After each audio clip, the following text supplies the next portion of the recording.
Tuhan Yesus itu dengan Yakobus, dengan Judas, gitu kan, dengan saudara-saudari yang lain itu kan satu rumah, satu tempat tidur. Tiba-tiba jadi Tuhan. Maksudnya tiba-tiba harus percaya ini Tuhan. Tiba-tiba jadi Tuhan. Ternyata kan begini, ternyata kakak sulungnya ini adalah Allah yang menjadi manusia. Dan Yakobus itu bisa menjadi yakin. Ya memang setelah kebangkitan.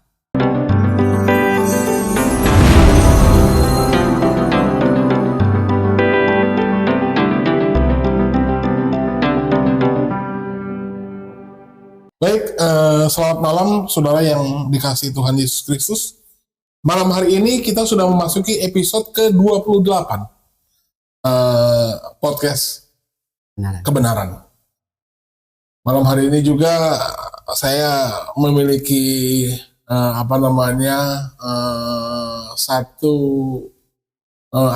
satu pemikiran untuk mengupas satu video yang bersumber dari satu channel yang namanya kalau nggak salah Sen Quran. Tapi sebelum jauh kita melangkah, kita akan kupas ini lebih detail lagi. Saya malam hari ini ditemani oleh Pak Yus. Yes, malam Pak Yus. Malam. Belakang saya ada Pak Gembala Kurnia yang akan menjadi narasumber kita, akan mencoba memaparkan atau memberikan penjelasan tentang pertanyaan yang akan kita bahas malam hari ini. Jadi sebelum kita mulai, saya meminta kesediaan Pak Yus untuk bimbing kita di dalam doa. Mari kita bersatu dalam doa. Bapa di dalam surga, kembali kami memohon bimbingan Tuhan. Ini akan membuka acara podcast kebenaran, di mana acara podcast kebenaran ini menyampaikan pemahaman firman-Mu ya Tuhan, sehingga para pemirsa dapat memahami firman-Mu dengan jelas, dengan sistematis ya Tuhan. Karena banyak saat ini ajaran-ajaran yang menyesatkan ya Tuhan, bahkan tidak layak sebenarnya untuk diperbincangkan. Tetapi kami sebagai umat-Mu ya Tuhan, wajib untuk meluruskan ya Tuhan. Karena itu menjadi bagian dari perintah-Mu ya Tuhan. Terima kasih Tuhan, pimpin acara kami, terutama berkati narasumber kami, yaitu Gembala Kurnia, sehingga dapat memaparkan kebenaran firman-Mu dengan baik. Terima kasih Tuhan, kami naikkan doa ini hanya dalam nama Tuhan Yesus Kristus. Amin. Jadi, pujilah segala sesuatu dan peganglah yang benar. Saudara, pengajaran di dunia ini tentunya sebenarnya yang Tuhan mau hanya ada satu.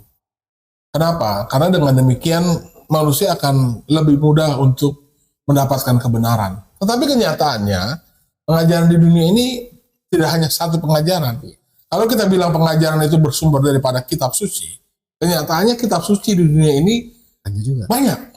Nah, pertanyaannya adalah, kalau kitab suci menjadi banyak, maka yang diuntungkan di sini pasti bukan Tuhan. Karena justru akan membuat peluang kesesatan bagi banyak orang semakin membesar. Karena kitab sucinya banyak. Kenapa begitu? Karena manusia cenderung akan lebih sulit lagi untuk menemukan mana kitab suci yang benar-benar dari Allah. Kalau tidak ada keinginan. Tetapi tentu kehendak Allah adalah setiap manusia itu diselamatkan. Yeah. Dan menyelamatkan manusia sebenarnya yang adalah kehendak Allah, tetapi Allah tidak bisa memaksa manusia seluruhnya untuk dia paksa masuk surga. Betul ya Pak Kurnia? Karena kenapa? Karena kalau Allah memaksa manusia untuk seluruhnya masuk surga, pasti akan bertentangan dengan sifat Allah yang lain. Jadi Allah yang sejati adalah di mana Allah yang pasti konsekuen dengan firman-Nya. Dia tidak akan pernah bisa menyangkal dirinya. Ingat, Allah juga terbatas. Bukan berarti Allah tidak maha kuasa. Tetapi Allah yang benar-benar Allah adalah Allah yang tidak pernah bisa menyangkal dirinya. Karena dia tidak bisa menyangkal dirinya, justru kalau dia berfirman, tidak ada satu, jangan kita bilang kalimat, tidak ada satu kata pun yang kalau ditafsirkan yang kalau kita tarik pemahamannya itu bertentangan dengan firman Allah yang lain, yang di dalam satu kitab yang sama. Jadi dalam rangka menemukan manakah kitab yang benar-benar dari Allah, maka kita manusia wajib untuk melakukan penelitian, melakukan research, melakukan studi banding, melakukan perbandingan tanpa ada kekerasan. Karena kita wajib untuk mencari tahu di manakah Allah yang benar-benar Allah berfirman. Kami ingin menjelaskan bahwa Alkitab adalah satu-satunya firman Allah. Terkait dengan permasalahan hal ini, ada satu video, Pak Kurnia, Pak Yus. Ini sumbernya dari Sen Quran. Dan di dalam channel itu, dalam satu frame ada dua tokoh yang sama-sama lucu. Satu Donitan, dua pakai nama. Kenapa saya bilang dua-duanya sama-sama lucu? Karena kalau setiap dia membuat video, buat saya menjadi sangat lucu. Kenapa? Karena mereka berdua ini selalu membahas Alkitab, tetapi tanpa pemahaman yang benar. Meleset jauh dari Alkitab. Belajar dari latar belakang mereka sebenarnya dulu ex-Kristen ya Pak. Kalau dalam kalangan Muslim mereka disebut murtadin. Malah. Kalau dalam pihak kami itu disebut murtad kan gitu. Jadi dari sisi mana Anda memandang silahkan saja, kami tidak bisa memaksa. Tetapi keberadaan kami di sini sebenarnya bukan untuk menjatuhkan pihak siapapun juga. Kami hanya berusaha untuk memberikan pertanggungan jawab. Nah, untuk meluruskan setiap ajaran yang menyerang kekristenan. Pernyataannya seperti ini. Di dalam satu frame video, kayak nama itu bicara begini. Orang Kristen sebenarnya kalau melihat Yohanes pasal 10 ayat 30 Pak, yang Yesus berkata aku dan Bapa adalah satu. Nah, orang Kristen sebenarnya tidak boleh pakai ayat itu lagi. Kenapa? Itu udah nggak bisa lagi dipakai seharusnya. Jadi ayat orang Kristen ini sebenarnya seharusnya sudah menolak itu untuk menjadi dasar keyakinan bahwa Yesus itu adalah Tuhan kan gitu. Mungkin beliau ini sering bertanya di mana gitu, ada ayat yang satu saja ayat di dalam Alkitab yang menyatakan bahwa atau yang mencatat bahwa Yesus mengaku dia adalah Tuhan. Begitu kita kasih ayatnya, Yohanes pasal 10:30 salah satu, bukan cuma satu. Salah satunya dia menyangkal pula. Katanya itu sudah usang. Kenapa? Ini Pak. Coba kita buka Yohanes pasal 17 ayat 22 sampai dengan 23. Ini alasan kenapa saya bilang mereka berdua ini lagi lucu-lucunya. Lagi lucu-lucunya ya Pak Yus ya. Yohanes 17 ayat 22 dan 23. Saya baca ya Pak. Dan aku, berarti ini Yesus ya Pak. Yesus ini kondisinya di mana lagi bicara dengan murid-muridnya. Aku telah memberikan kepada mereka kemuliaan yang kau berikan kepadaku, supaya mereka menjadi satu, sama seperti kita adalah satu. Aku di dalam mereka dan engkau di dalam aku, supaya mereka sempurna menjadi satu, agar dunia tahu bahwa engkau telah mengutus aku dan bahwa engkau mengasihi mereka sama seperti engkau mengasihi aku. Jadi Pak, menurut pakai nama, kalau bicara tentang kesatuan Yesus dengan Bapa adalah satu, nah di ayat ini justru Yesus sendiri menceritakan bahwa selain Yesus dan Bapa itu satu, murid-murid juga bisa jadi satu Pak, sama seperti Yesus bersatu dengan Bapa. Berarti yang jadi Allah atau yang jadi Yesus atau yang jadi Tuhan itu bukan hanya Yesus saja, ada 15 Pak. Ada 15. Ini saya nggak mengada-ngada. Anda bisa lihat cek channelnya. Jadi ada 15 Tuhan katanya. Siapa aja? Satu Yesus, dua Allah Bapa, tiga Roh Kudus, plus 12 murid. Itu jadi totalnya 15 Tuhan. Luar biasa. Kalau dikembangkan lagi Pak, ayat ini dikembangkan lagi, kalau seluruh dunia ini memiliki iman yang sama seperti murid-murid, berarti Tuhan semua ini. Gitu. Tapi saya tidak ingin bermaksud untuk mencoba menjelaskan ini lebih dalam. Saya berharap Pak Kurnia yang lebih berkompeten untuk bisa memberikan penjelasan sesuai dengan Alkitab. Silakan Pak Gembala Kurnia. Ya. Jadi kalau dia bilang berapa 15 Pak totalnya. Murid-muridnya ada 12. Murid-muridnya 12. Itu saja bukti dia itu tidak baca Alkitab dengan baik. Kenapa? Karena di Yohanes pasal 17 ini Yudas sudah tidak ada. Gitu. Kenapa Yudas tidak ada? Coba dibaca di Yohanes 13 ayat 30. Yudas menerima roti itu lalu segera pergi, pada waktu itu hari sudah malam. Ya. Jadi ini adalah malam di mana perjamuan terakhir itu dibuat. Gitu. Jadi setelah Yudas pergi, barulah ayat-ayat berikutnya ini ada. Gitu. Jadi di Yohanes pasal 17 ini sudah tidak ada Yudas. Gitu. Jadi ini aja menurut Pak Kainama ada Yudas di sini kan? Itu aja berarti sudah salah. Nggak teliti dia baca. Nggak teliti. Berarti kan memang dia nggak bisa melihat Alkitab itu secara keseluruhan. Gitu, yang dimaksud Yudas pergi itu dia akan mengkhianati, Pak. Akan mengkhianati. Yudas Iskariot pergi gitu. Nanti baru ketemu lagi di Taman Getsemani. Yudas bawa mahkamah agama dan pasukan itu begitu. Cium Tuhan Yesus kan begitu. Jadi di Yohanes pasal 17 ini sudah tidak mana Yudas tidak ada di dalamnya. Sudah tidak ada di dalamnya. Jadi Tuhan Yesus sedang bercakap-cakap dengan 11 murid, bukan 12 murid gitu. Jadi jadi 15 dari mana gitu kan? Kalau itu harusnya 14 ya, Pak. Gitu. Jadi sebenarnya dia tidak bisa menafsirkan dengan baik Alkitab. Kenapa? Karena dia tidak bisa mengerti secara keseluruhan begitu. Jadi menafsirkan Alkitab itu kan harus sesuai dengan konteks, dan juga sebenarnya menafsirkan Alkitab itu harus percaya keseluruhannya adalah firman Tuhan gitu. Nggak bisa kita menafsirkan Alkitab dipilih-pilih. Ini yang firman Tuhan, ini yang bukan. Jadi kayak ini nggak semuanya firman Tuhan, serpihan-serpihan aja gitu. Nah, kalau begitu caranya yang jadi firman Tuhan adalah manusia sendiri yang pilih kan gitu. Itu tidak bisa begitu gitu. Jadi menafsirkan Alkitab itu harus sesuai dengan konteks, dan hati yang menafsirkan itu mengerti bahwa ini satu-satunya firman Tuhan. Kalau nggak percaya ini satu-satunya firman Tuhan, lebih baik tidak usah ikut menafsirkan. Kan gitu. Itu tidak bisa begitu. Nah, kalau kita baca Yohanes 10 ayat 30, jangan dipakai lagi katanya. Kalau tadi kan bagaimana gitu kan, jangan dipakai lagi. Nanti kalau dia disuruh kitabnya jangan dipakai lagi, marah nanti. Ya, coba dibaca Yohanes 30, Yohanes 10 ya?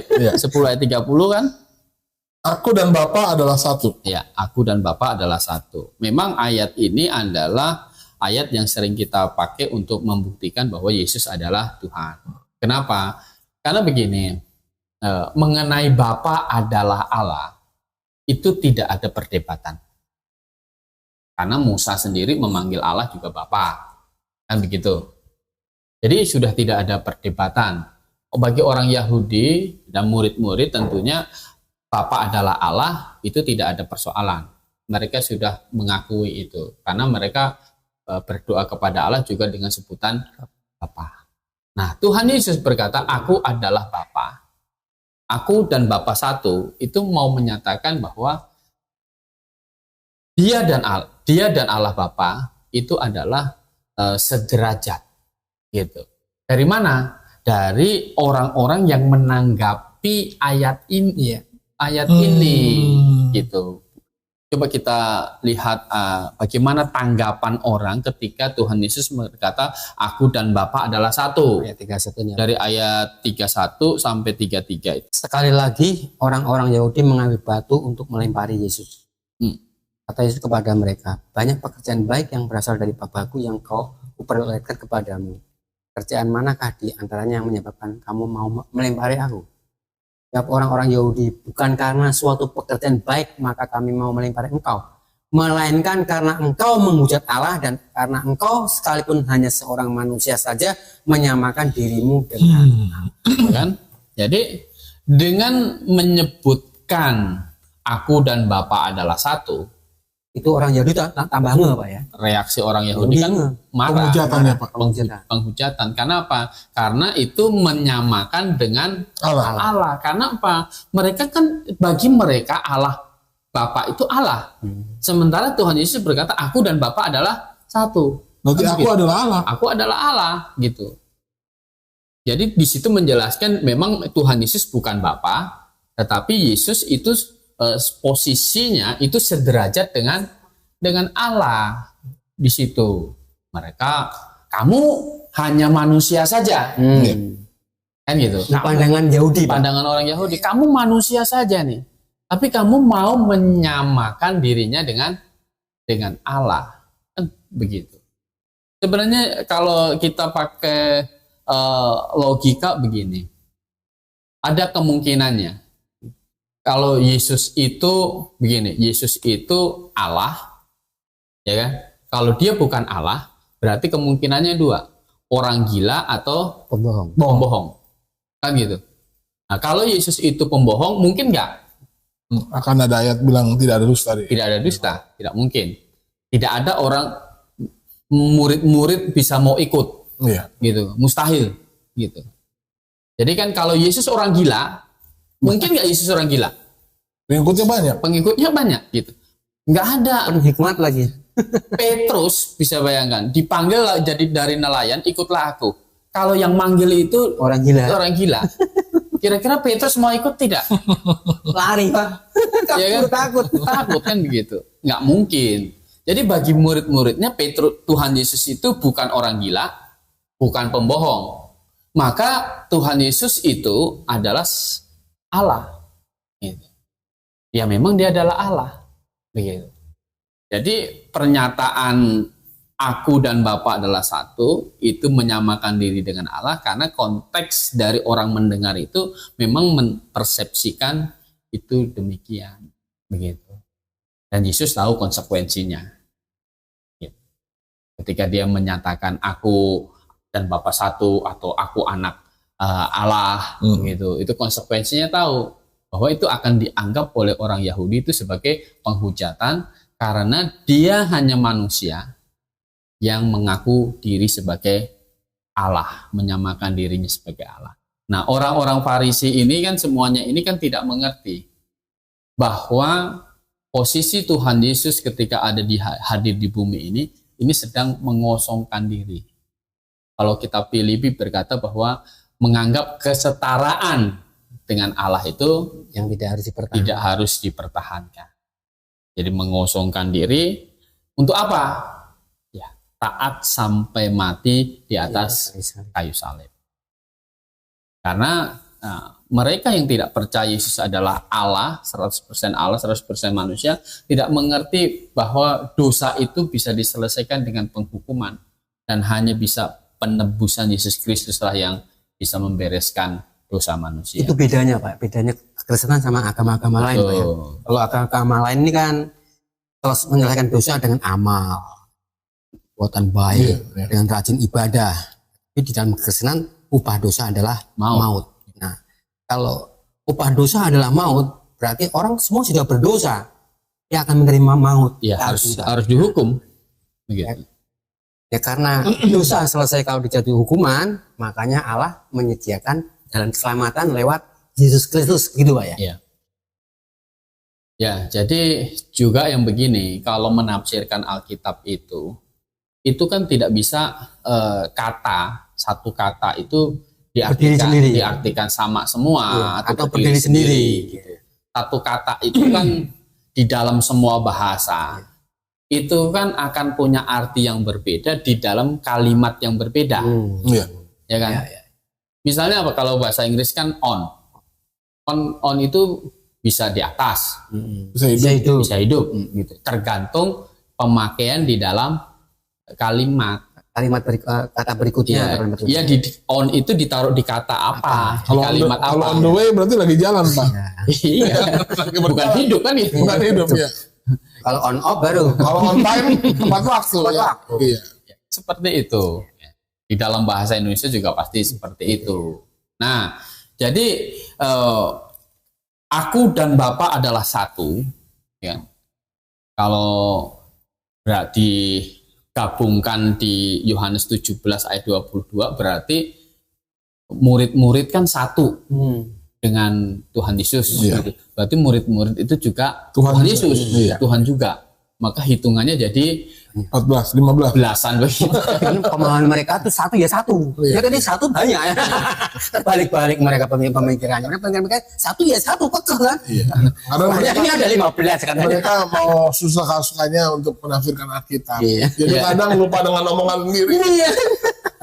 Ya jadi kalau ketika Yohanes pasal 10 ayat 30, aku dan Bapa adalah satu, itu berkata bahwa itu sederajat gitu. Yesus dan Bapa sederajat, ya Allah, sama-sama Allah. Kan begitu. Dalam konteks Yohanes 10 ayat 30, karena reaksi orang yang mendengar itu kan Marah, menyamakan dirinya dengan Tuhan, dengan Allah. Kan begitu. Tapi dalam konteks Yohanes 17 ini, Nah, kalau di dalam konteks Yohanes pasal berapa? 17, 22, 23. Kita baca lagi. Yohanes 17, Pak. ini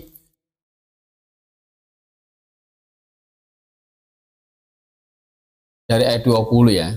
Iya. 22 ya tadi ya. Iya, 22 dan 23. Jadi kalau kita belajar di sini kan, dan aku bukan ayat 20, dan bukan untuk mereka ini saja aku berdoa, tetapi juga untuk orang-orang yang percaya kepadaku oleh pemberitaan mereka. Jadi oleh pemberitaan para rasul itu, supaya mereka semua menjadi satu, sama seperti engkau ya Bapa di dalam aku dan aku di dalam engkau, agar mereka juga di dalam kita, supaya dunia percaya bahwa engkau yang telah mengutus aku. Jadi bukan supaya dunia percaya mereka itu Allah, enggak begitu.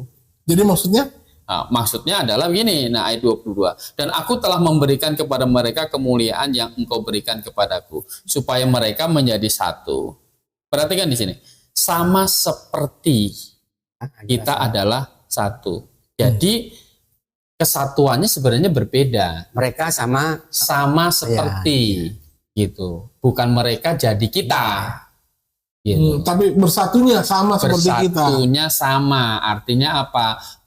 Itu doa Tuhan Yesus bahwa murid-muridnya itu akan sehati sepikir. Oh. Gitu. Bukan bersatu seperti Allah gitu. Bukan jadi Allah. Begitu. Ya kan? Jadi murid-muridnya itu bersatu seperti Allah. Kenapa? Karena di dalam Tritunggal itu tidak akan terjadi bentrok kehendak. Gitu. Tidak akan terjadi bentrok ke sifat keinginan, itu tidak mungkin. Makanya nasihat Rasul Paulus kepada jemaat adalah sehati sepikir. Saya mau tarik ini urai lebih panjang lagi. Kalau Pak Kurnia tadi bilang supaya rasul-rasul ini kesatuannya seperti Yesus dan Bapa satu dalam kehendak dan sepikir. Nah, bicara dengan kesatuannya rasul-rasul, berarti kan artinya, nah kalau Bapa dengan Yesus dengan Roh Kudus satu kesatuan yang sekehendak sepikir, kita percaya itu pasti terjadi karena ini Allah. Tapi ini manusia loh Pak. Kesatuannya rasul-rasul kan manusia. Kalau mereka ini rasul-rasul ini manusia menjadi satu sepikir seperti kesatuannya pribadi Allah, kesatuannya pribadi Allah. Berarti rasul-rasul ini semua pemikiran dong Pak. Iya. Jadi artinya tulisan-tulisan mereka pasti tidak ada yang cacat atau tidak ada yang bertentangan. Betul, karena kan Roh Kudus kan. Luar biasa. Nah, jadi maunya Tuhan, ini kan Tuhan kan mau membentuk jemaat kan. Nah, jemaat ini harus ada kesatuan gitu. Kalau di 1 Korintus pasal 3 itu nasihat Rasul Paulus itu 1 Korintus pasal 3 ya 1 Korintus pasal 1 sorry. 1 Korintus pasal 1 ayat 10. Tetapi aku menasihatkan kamu saudara-saudara demi nama Tuhan kita Yesus Kristus supaya kamu seia sekata dan jangan ada perpecahan di antara kamu, tetapi sebaiknya supaya kamu erat bersatu dan sehati sepikir. Nah, jadi maunya Tuhan adalah sifat jemaat itu memang jadinya lokal gitu. Karena tidak mungkin seluruh orang Kristen di dunia ini jadi sepikir itu kan tidak mungkin. Jadi Nah, waktu kepada Yohanes pasal 17 ini kan masih satu jemaat. Ya. Gitu kan? Masih satu jemaat, dan maunya Tuhan adalah mereka sehati sepikir bersatu. Ya. Gitu. Dan maunya Tuhan juga mereka itu bersatu terus, tidak meninggalkan iman. Makanya maunya Tuhan mereka itu nanti berada bersama-sama dengan Tuhan. Di mana aku berada, mereka juga berada. Gitu. Jadi, nah memang jemaat idealnya itu adalah harus sehati sepikir. Gitu. Jadi tidak boleh di dalam jemaat itu ada pertentangan doktrin di dalam jemaat. Berarti dalam satu jemaat itu kalau ditanyakan satu pertanyaan tentang Alkitab, jawabannya harus kompak Ya, sama. Idealnya sama, begitu. ya, Idealnya begitu. Makanya ini kan berdoa, Tuhan Yesus kan berdoa, gitu kan, supaya mereka bersatu, gitu. Ini kan berdoa.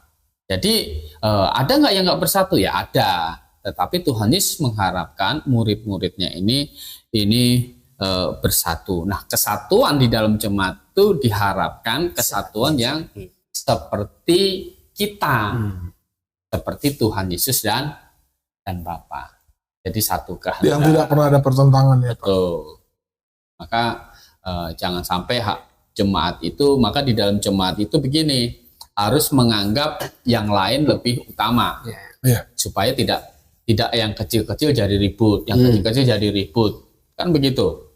Nah itu tidak bagus, gitu. Itu bukan jemaat yang Tuhan inginkan. Ya, maunya Tuhan adalah mereka ini bersatu, sehati sepikir, dan imannya setia terus sampai nanti Tuhan datang, seperti itu.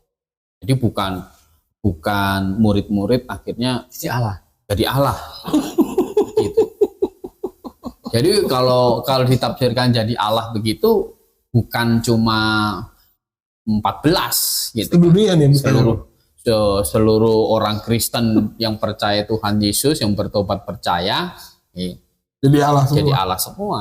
Kan begitu. Itu kan jadi sesat pengajaran yang seperti itu.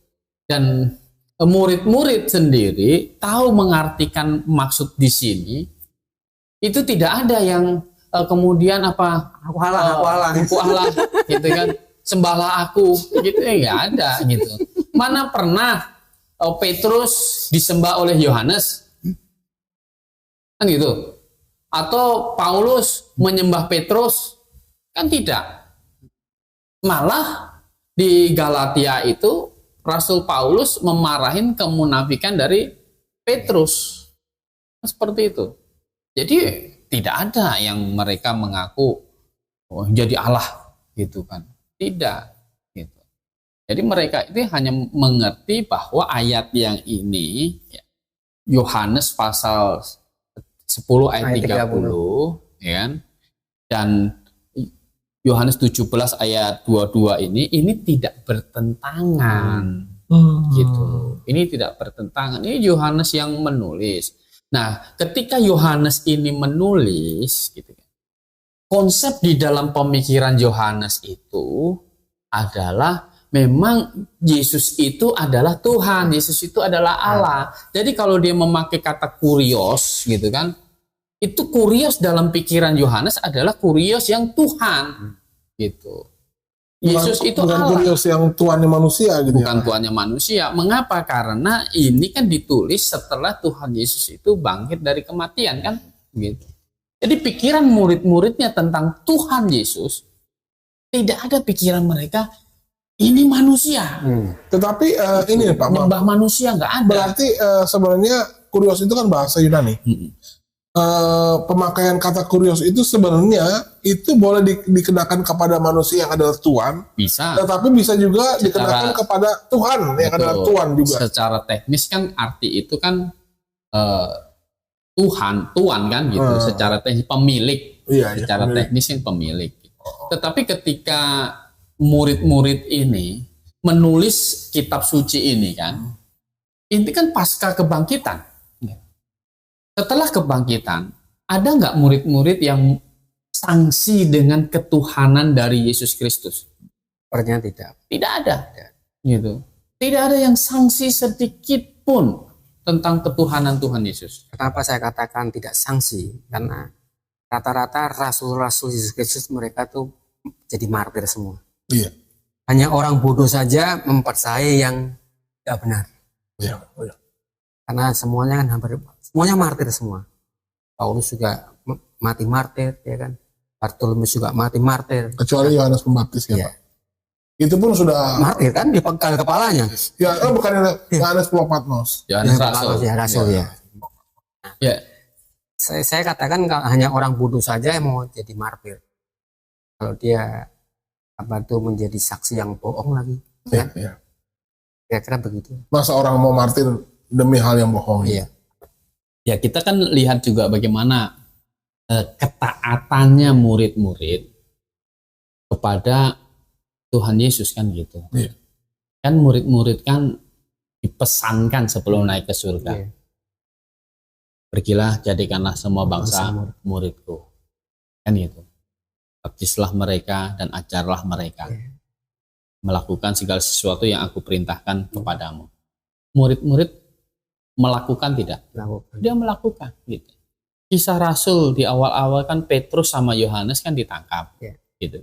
Dipenjarakan. Nah, mereka berdua dipenjara. Kemudian malaikat datang yang membukakan pintu penjara itu, sehingga Petrus sama Yohanes keluar, kan begitu. Nah, setelah keluar, Petrus sama Yohanes memberitakan Injil lagi. Nah, mahkamah agama datang mau tangkap mereka lagi, larang mereka lagi. Mereka bilang apa? Silahkan kamu pilih nih. Petrus yang tadinya sebelum Yesus bangkit ditanya sama mahkamah, ditanya sama hamba perempuan aja kan nyangkal, Iya. kan gitu. Sekarang ditanya oleh mahkamah agama, pasukannya ada pasukannya yang bisa nangkap begitu. Petrus bilang silahkan kamu pilih. Kami harus takut kepada manusia atau kepada Allah. Kan gitu. Sangat berani ya, Pak. Sangat berani. Artinya apa? Di situ dia mengerti bahwa perintah amanat agung itu yang mengucapkan siapa? Yesus Kristus kan? Dia berkata bahwa mana silahkan kamu pilih. Taat kepada manusia atau lebih taat kepada Allah. Maksudnya adalah Yesus Kristus. Kan gitu.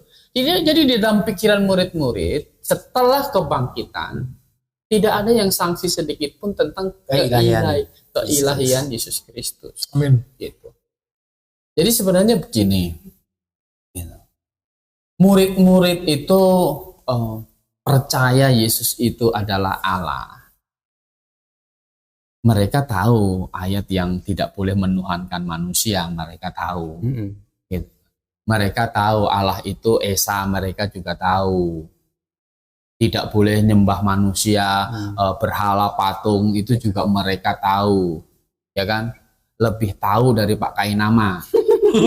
Oh, iya. Gitu. Ya kan? Ya. Lebih tahu gitu.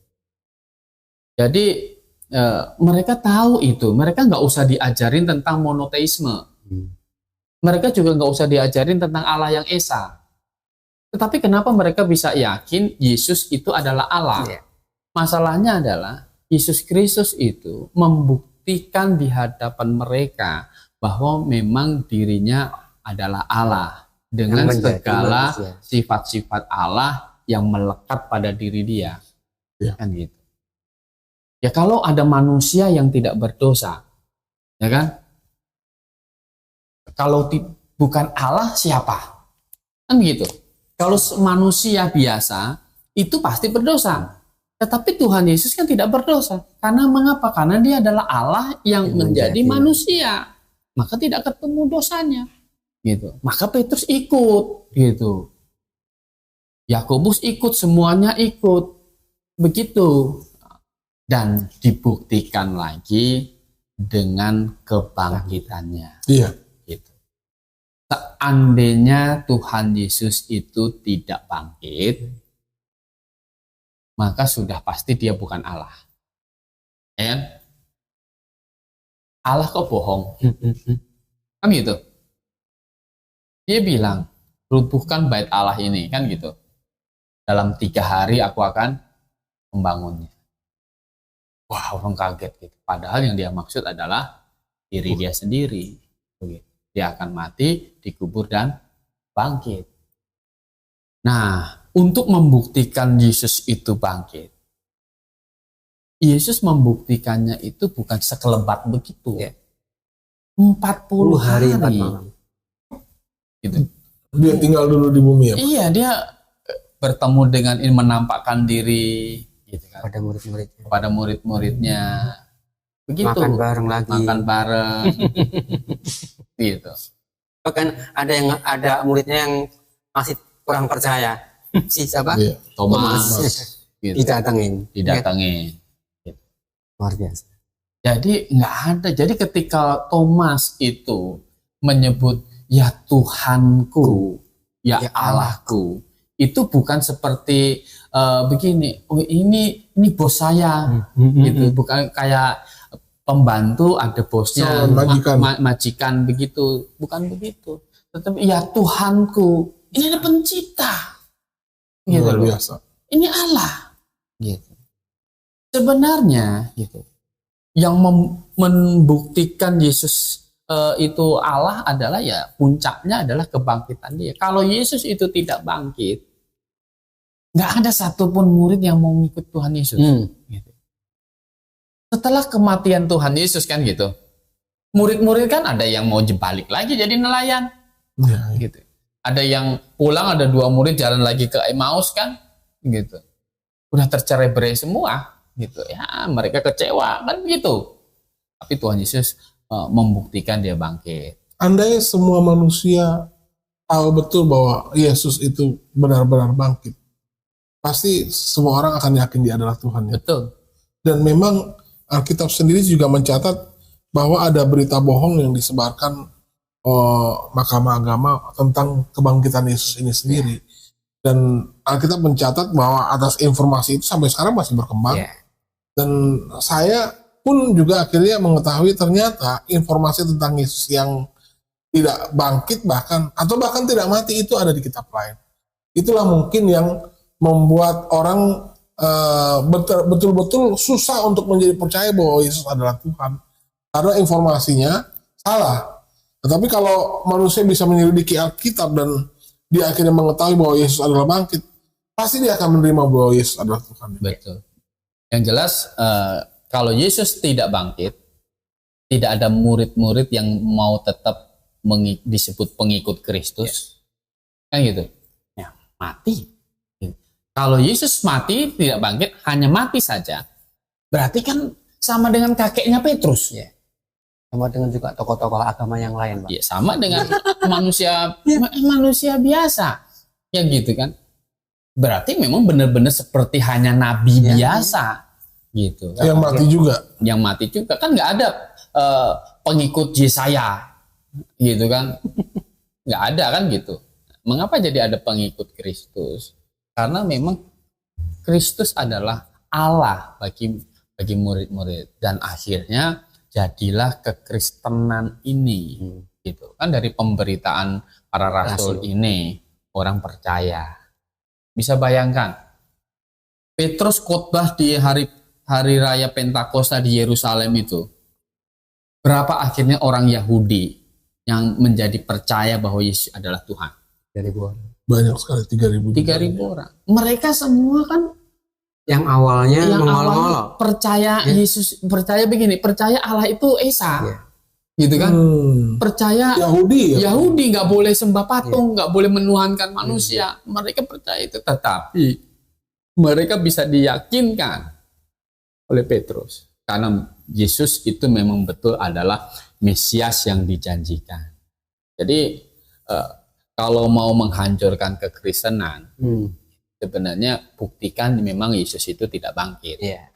Itu baru bisa otomatis tidak akan ada kekristenan kalau Yesus itu tidak bangkit. Kuncinya di situ. Di situ. Tapi kita kan paralel dengan sejarah. Ternyata memang sejarah mencatat bahwa Yesus itu bangkit loh. Betul. Ini masalahnya kenapa orang pada nggak mau percaya juga. Nah Nah, makanya Rasul Paulus di 1 Korintus pasal 15 itu satu pasal ini dicatatkan khusus untuk tentang kebangkitan. Di mana, Pak? 1 Korintus pasal 15 dibaca dari ayat 1 lah. Ayat 1 sampai 8. Kebangkitan Kristus. Ya. Dan sekarang, saudara-saudara, aku mau mengingatkan kamu kepada Injil yang aku beritakan kepadamu dan yang kamu terima, dan yang di dalamnya kamu teguh berdiri. Oleh Injil itu kamu diselamatkan asal kamu teguh berpegang padanya, seperti yang telah kuberitakan kepadamu.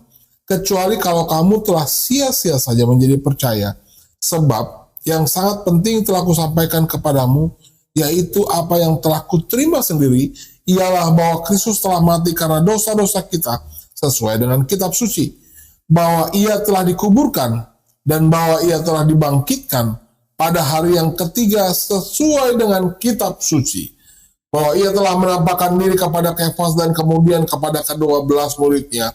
Sesudah itu ia menampakkan diri kepada lebih dari 500 lebih. Nah, sesudah itu ia menampakkan diri kepada lebih dari 500 saudara sekaligus.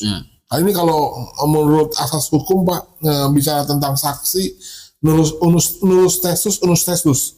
Jadi satu saksi bukan saksi. Jadi kalau di pengadilan, kalau saksinya cuma satu nggak sah, harus 2. Ini kalau 500 ini masuk nih, penuh di pengadilan. Oke, saya lanjut. Kebanyakan dari mereka masih hidup sampai sekarang. Jadi sampai waktu ini ditulis. Iya, ini ditulis ya, Pak. Jadi mereka kalau misalnya Paulus ini bohong, masih banyak yang membantah. Iya, coba tanya yang itu gitu ya, Pak ya. Tetapi beberapa di antaranya telah meninggal.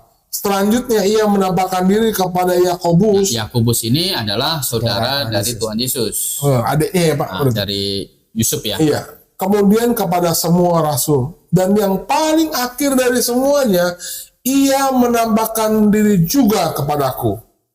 Terakhir ya, Pak. Iya. Ini kepada Paulus. Sama seperti kepada anak yang lahir sebelum waktunya. Iya. Lanjut. Boleh, ayat 9. Karena aku adalah yang paling hina dari semua rasul, bahkan tidak layak disebut rasul, sebab aku telah menganiaya jemaat Allah. Jadi apalagi Paulus, ya, tadinya kan dia berniat pergi ke Damsyik itu kan untuk menangkap orang Kristen kan gitu.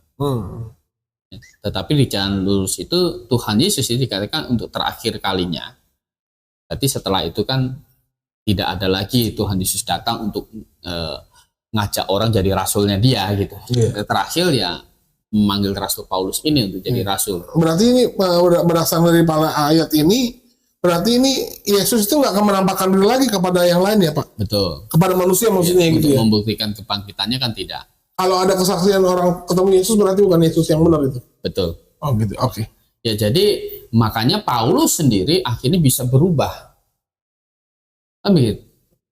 Karena dia diyakinkan bahwa memang Yesus itu adalah sebenarnya Allah, Tuhan, begitu. Dan bisa bayangkan, murid-murid itu kan semua tadi kan kita udah disinggung, dianiaya sampai mati kan.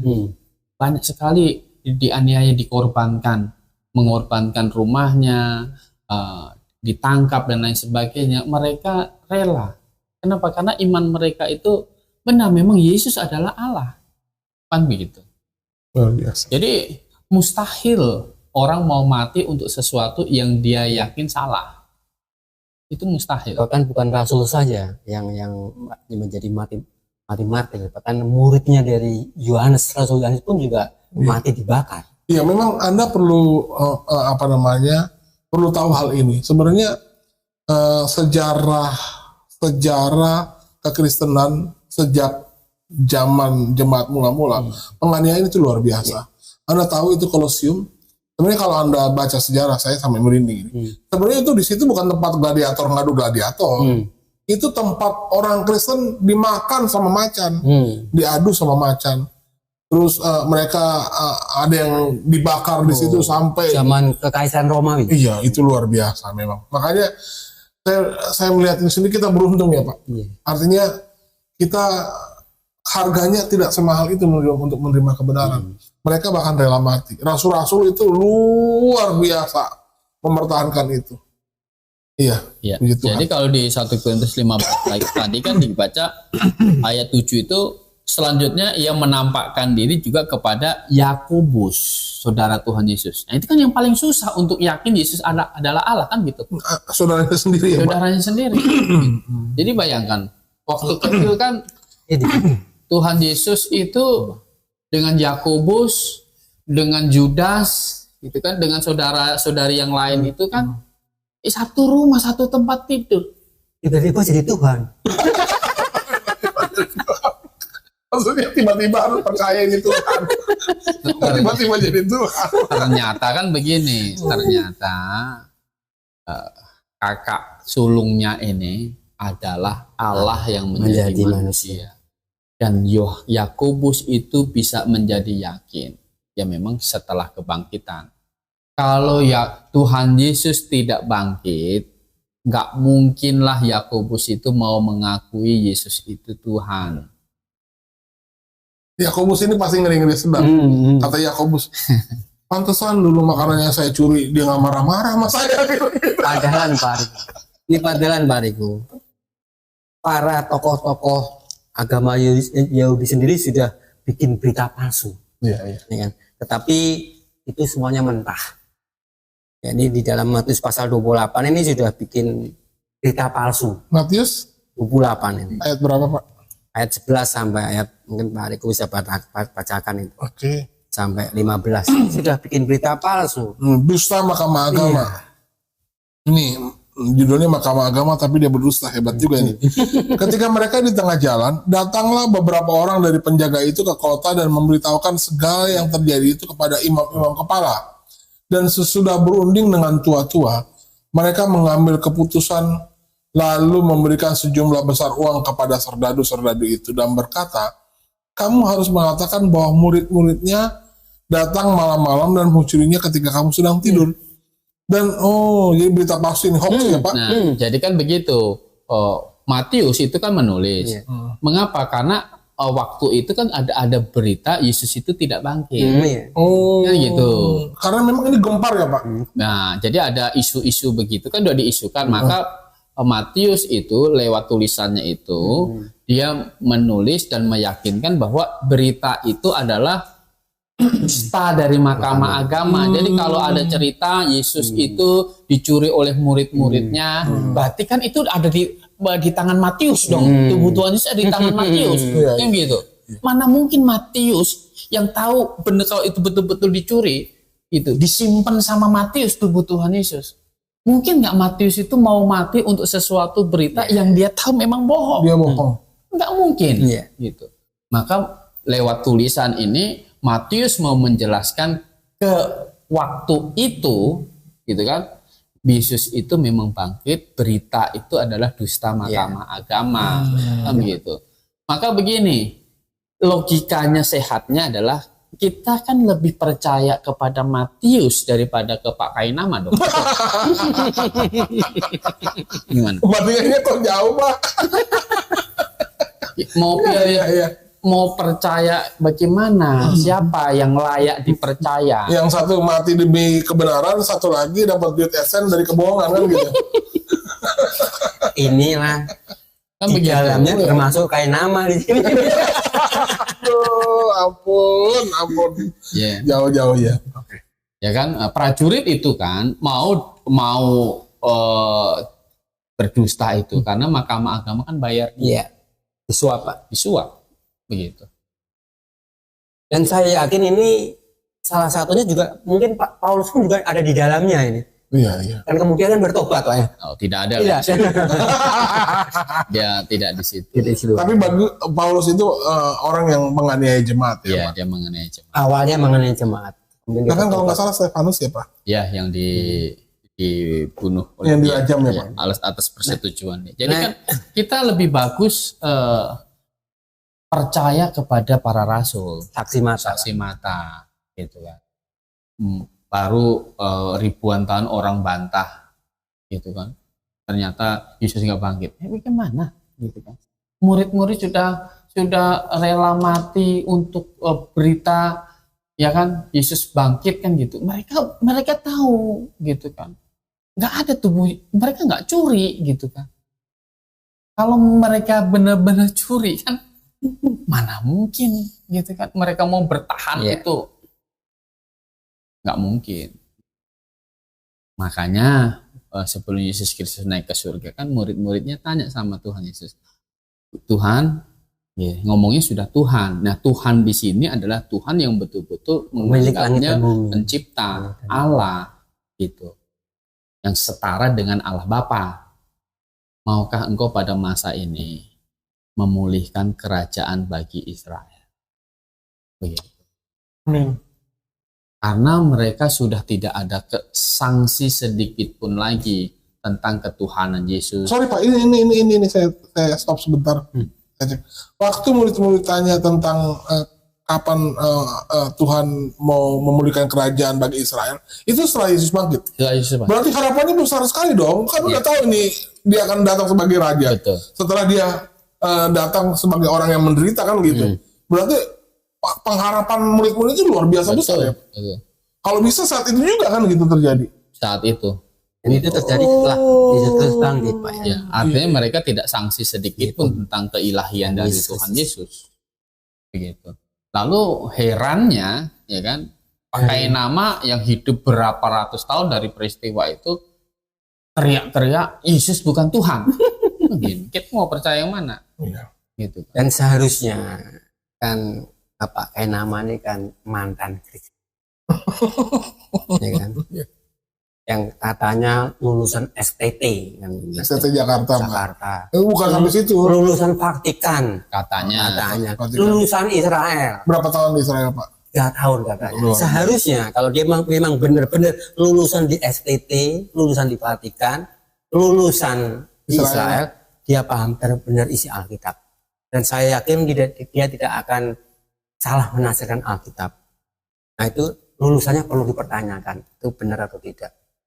Sepertinya ini para mualaf ini itu sedang minum racun. Kenapa minum racun? Bagaimana obat yang sudah mereka katakan palsu masih diminum, Pak? Alkitab maksudnya. Iya. Alkitab yang sudah dikatakan palsu tapi masih mereka bahas untuk membenarkan dia punya pengajaran. Kan sama juga dia sedang meminum racun sebetulnya. Betul kan? Gimana kalau menurut Pak Riko? Kalau menurut saya sih sebenarnya gini loh, Pak. Racun itu juga boleh kita jual kalau permintaannya banyak. Gitu. Kayak macam heroin, narkoba kan racun itu. Tetap dijual kalau yang minta narkoba itu banyak. Demikian juga hal seperti mereka ini.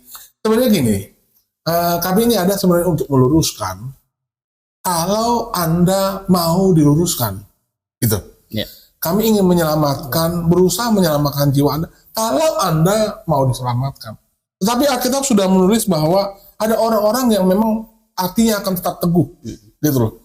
Tetapi saya lebih menyarankan begini. Memang Ayus kemarin bilang bahwa sebenarnya nubuatan di Alkitab ada yang positif dan negatif, kan gitu. Jadi Anda seharusnya memenuhi nubuatan yang positif. Jadilah orang yang dibenarkan, dimenangkan karena pemberitaan firman Tuhan. Amin. Tetapi jangan menjadi orang yang dihukum karena Anda sudah mendengar pemberitaan firman Tuhan dan Anda menolak. Sayang sekali. Jadi ini kita sudah sama-sama dengan gamblang menjelaskan, Pak Gembala Kurnia menjelaskan dari firman Tuhan langsung merespon pernyataan Donitan dan Pak Kainama. Ini kalau saya pikir ini duet maut, Pak.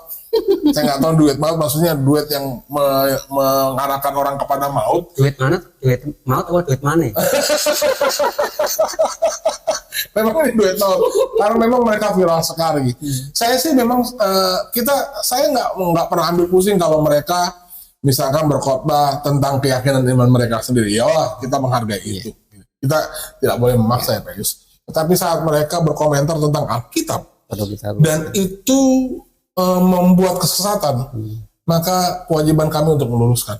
Begitu ya Pak Kurnia. Silahkan dilanjut Pak. Ya, jadi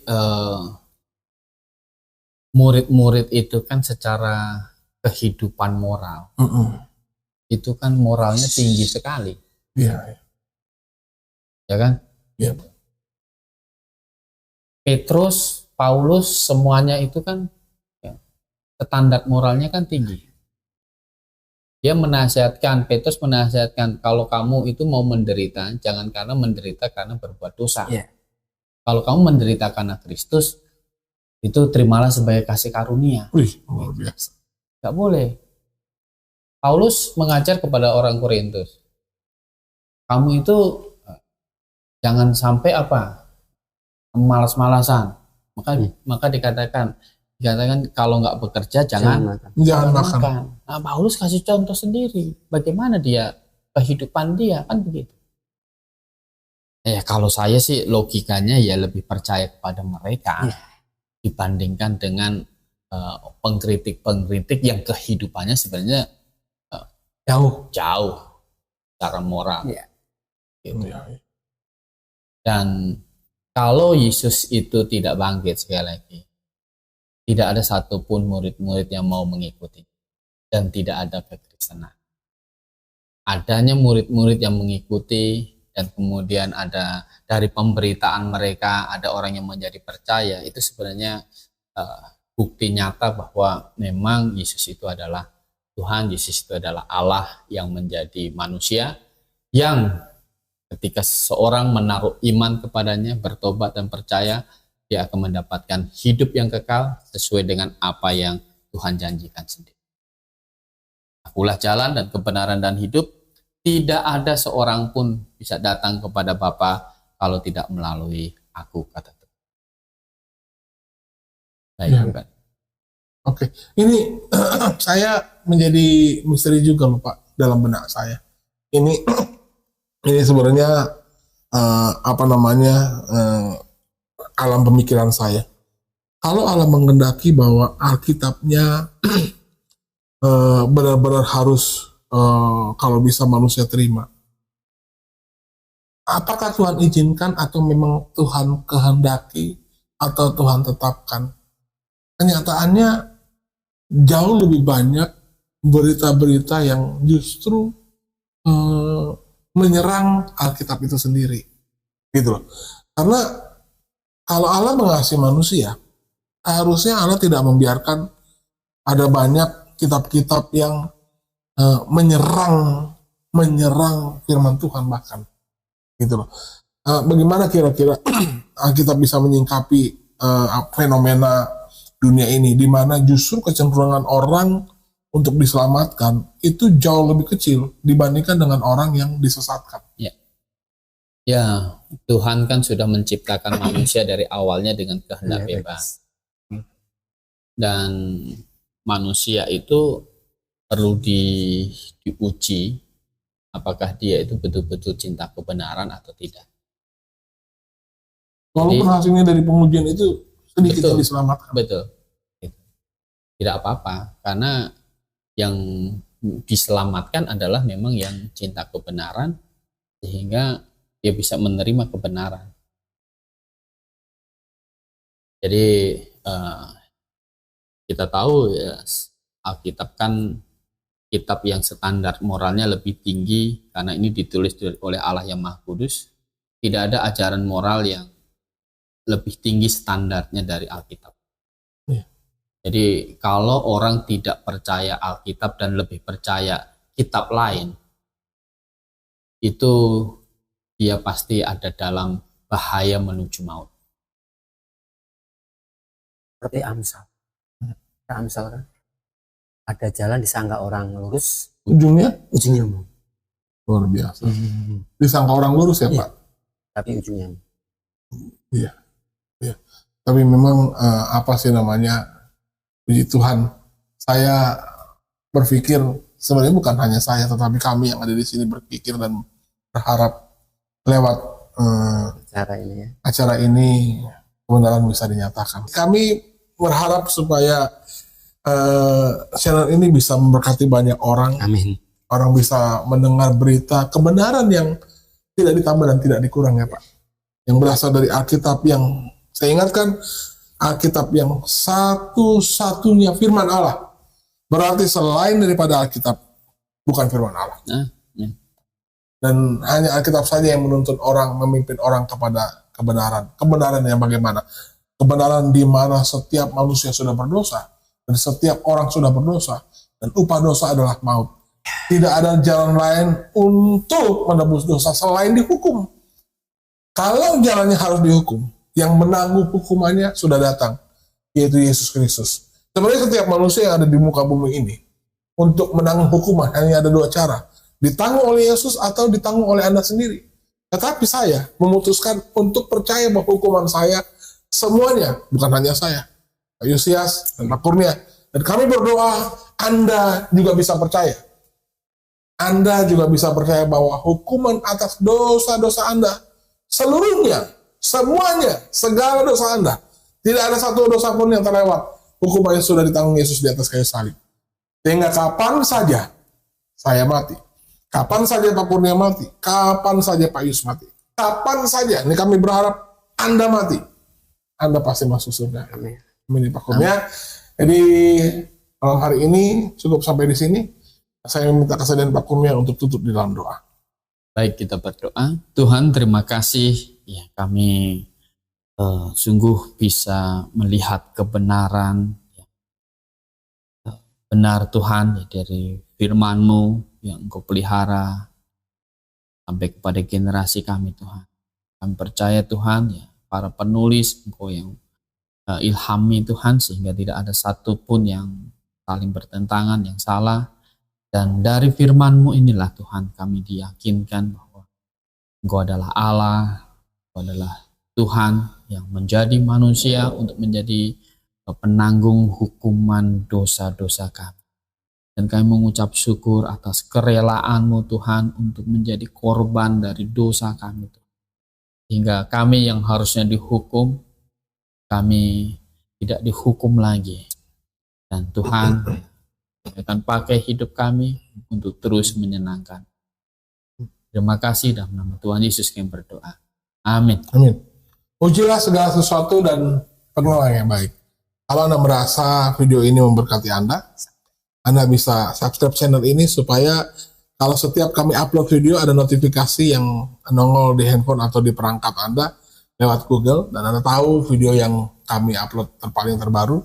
Kalau Anda suka, Anda bisa share. Kalau ada pertanyaan, saya nggak lupa nih kali ini. Kalau ada pertanyaan, Anda boleh ketik di bawah kolom komentar supaya kami bisa merespon, dan kami berharap lewat jawaban yang kami berikan kepada Anda bisa lebih memahami lagi dan menerima kebenaran. Baik, selamat malam dan akhirnya salam Maranatha.